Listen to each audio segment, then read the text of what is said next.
Hello, it's me, Alex Music. Welcome to my Religious Life video blog. And you know what that means? As promised, we're gonna do, you guessed it, 5 parts of, you guessed it, for Palm Sunday, all the way up to, you guessed it, Easter. Easter Sunday, you know what I'm talking about. So, you just said a truth about that as well. So, who knows? Give me some advice about this one.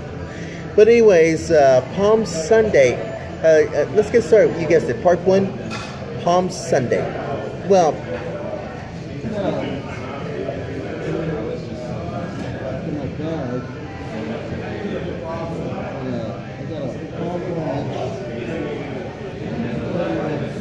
I got take a, yeah. You know what I'm talking about.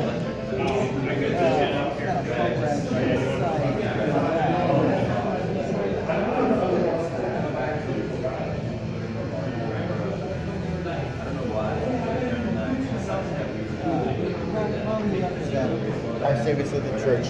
So, it should be coming, but who knows? Anyways, I got a palm branch, you know, it's going to be at my church. So, I'll get another one, you know what I'm talking about, probably on Thursday, as far as we're concerned. So, you just for about it as well. But what does Palm Sunday really look like? Well, it's a Christian movable feast that falls on, you guessed it, just before the Sunday before Easter, and it commemorates Jesus' triumphal into Jerusalem, and even mention it, you guessed it, in each 4 canonical Gospels, because in most liturgical churches, Palm Sunday is celebrating, yes, by the blessings and distribution of palm branches, and that's why the branches of native trees representing the palm branches, I guess with the crowd scattered in front of Christ where he rode into Jerusalem. And I'm going to read this to you from you guessed it from Luke chapter 19 verses 28 all the way up to 40. It says that after he had said this, he went on ahead, going up to Jerusalem. And when he come near Bethphage and Bethany, at the place called the Mount of Olives, he sent 2 of the disciples, saying, "Go into the village ahead of you, and as you enter it, you will find tied there a colt. There has never been ridden. Untie it and bring it here. If anyone asks you, 'Why are you untying it?' just said this, 'The Lord needs it.'"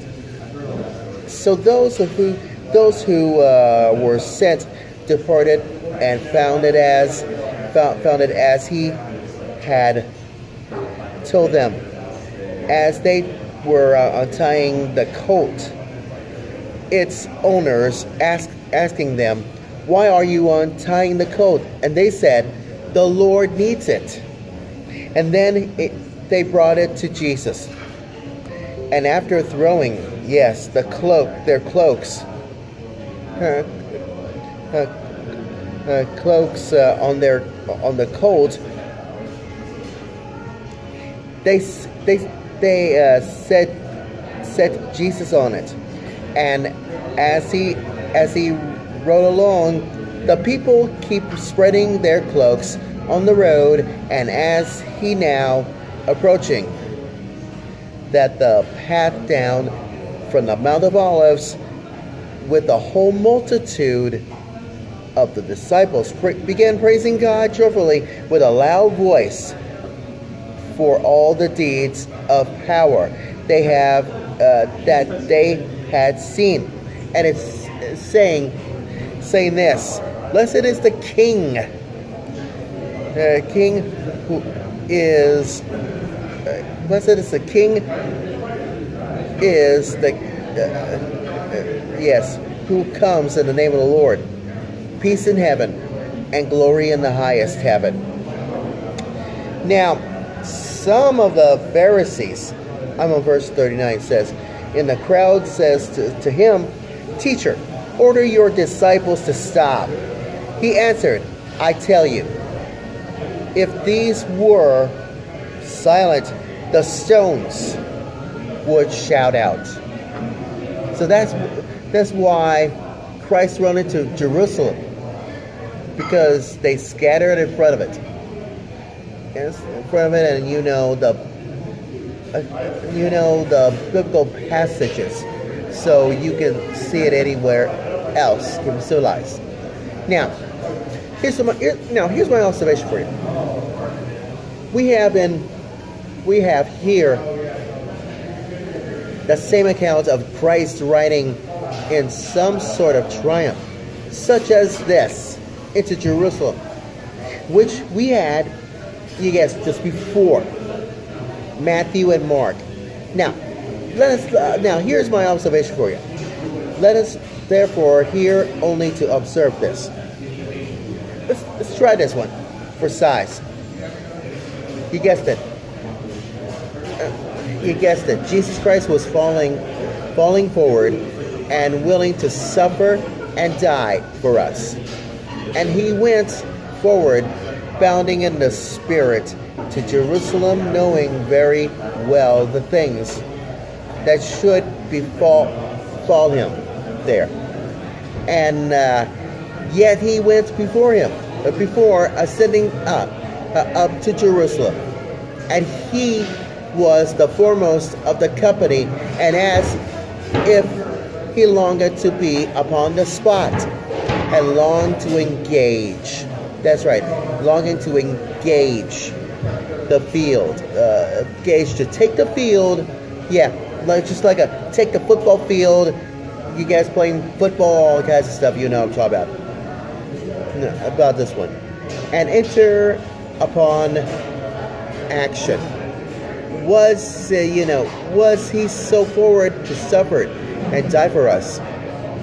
So, us. And shall we draw back from any service we are capable of doing for him? Well, guess what?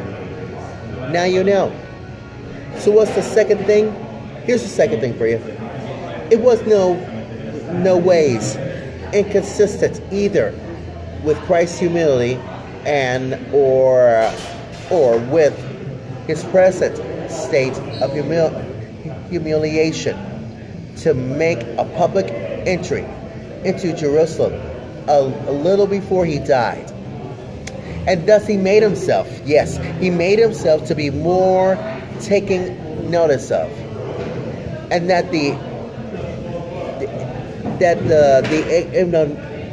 ignominy of his death might appear the greater. Okay, third thing is really comes to my attention is that Christ entitles to a dominion over the creatures and may use them. Yeah, that's right. May use them when and as he pleases. No man has a property in his estate against Christ, but that his title is prior and superior. So Christ sent to fetch a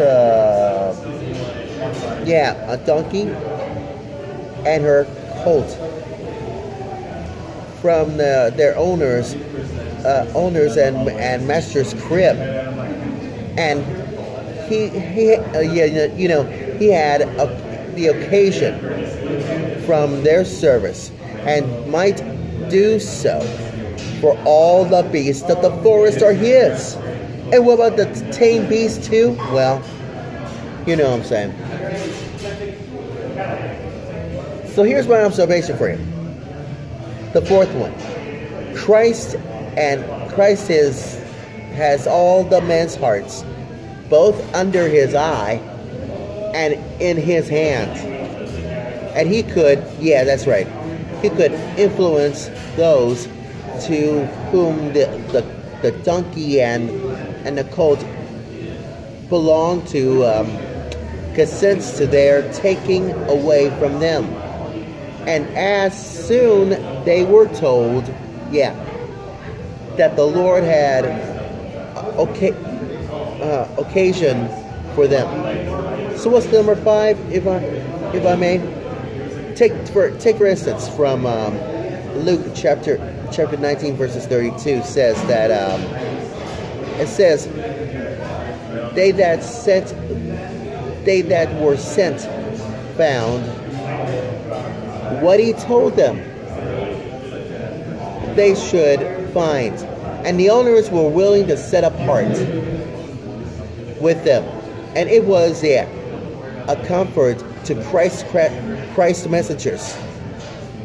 And you know why? They were that, and you know they shall bring what they are setting for. And if indeed that the Lord has occasion for it. Now, number 6. Now, get this, if you will. You know what I'm talking about. The disciples of Christ who fetch that for him from others, which he has occasion for, and which is not.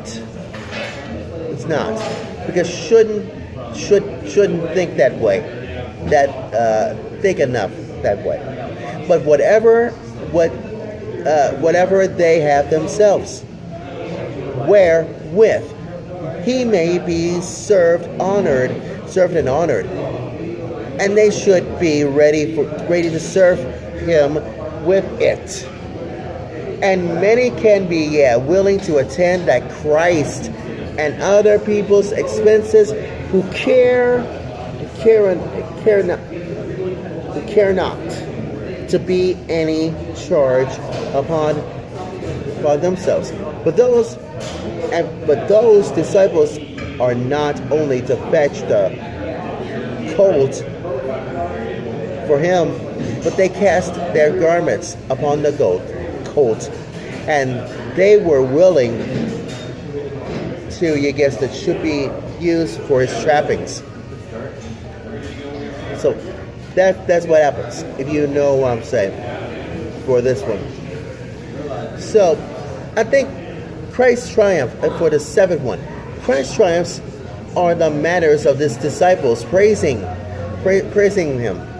And when Christ came nigh to Jerusalem, God puts on a sudden into their hearts, and the whole multitude of disciples, not the only 12 abundance, more that were disciples are larger than life, and to praise, just like I said on Luke chapter 19, verses 37 and verses 36 and 37 says that to rejoice and praising God and spreading their clothes in the way.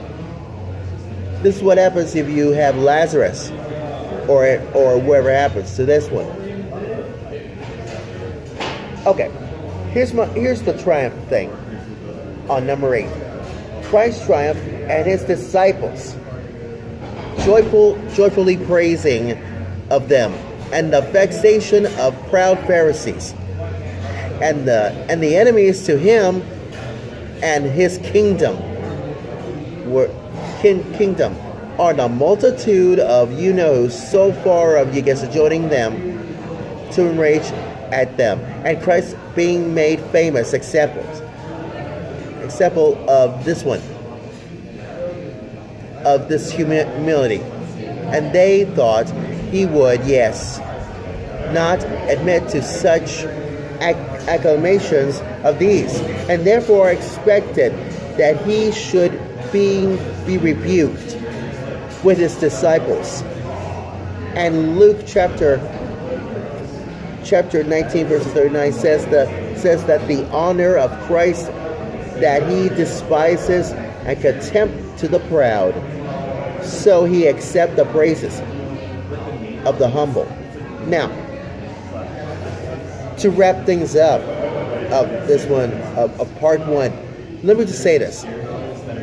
Whether man praising Christ or no, he will not. He will. And shall must be praised. Praised.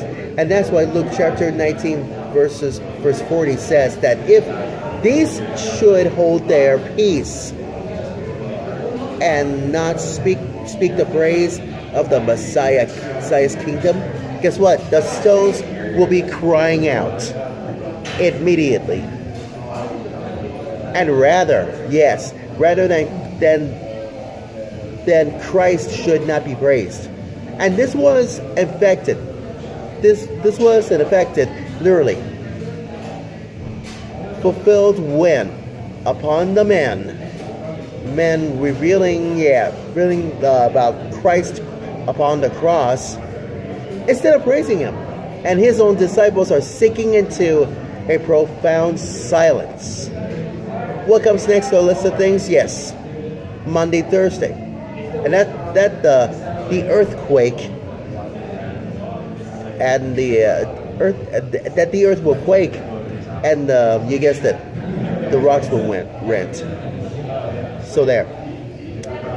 But no more of my religious life video blog story of this Palm Sunday, which I believe that the Pharisees would silence. That's right, silence the praise of Christ. And they cannot gain. Seriously, they cannot gain their point. For as God can call out the stones has been raised up as children unto Abraham, and so he can, yes, he can outsmart the mouths of those children inside perfect praise. So that's the biggest fear of this one. So who knows? Who says that? But anyways, Palm Sunday is not just waving branches, as far as we're concerned, because everything else can be civilized about Jesus talking to the two disciples, and that is why the Easter tradition of you guessed it, riding on a colt, and the Bible scripture says, because everybody knows, just remember that Christ our God, because when thou didst raise when Lazarus from the dead just before thy passion, and it didst confirm the resurrection of the universe, and so on and so on. So that is why Palm Sunday has commemorates the entrance of Jesus riding into Jerusalem. And why? Because they're waving palm branches, placing their path just before the arrest on Monday, Thursday, and Good Friday. So that's the subject. We're going to do this part 2 this Thursday on my Religious Life video blog. It's going to be part 2 of, you guessed it, Holy Week all the way up to, you guessed it, Palm Sunday all the way up to Easter. And so simple. What comes next on the list of things? You be the first to know. Like I said before, come back. So anyways, that's all for now. Anyways, come back this Thursday, and we're going to talk about, you guessed it, Jesus has the Last Supper, and before his arrest on Monday, Thursday. So we'll find out what it is, part 2, and take it from there. But anyways, that's my, that's right, Religious Life video blog story, and I'm sticking to it. We'll be right back with hashtag Omaha Choirs, only on Facebook Watch, after these important sponsors.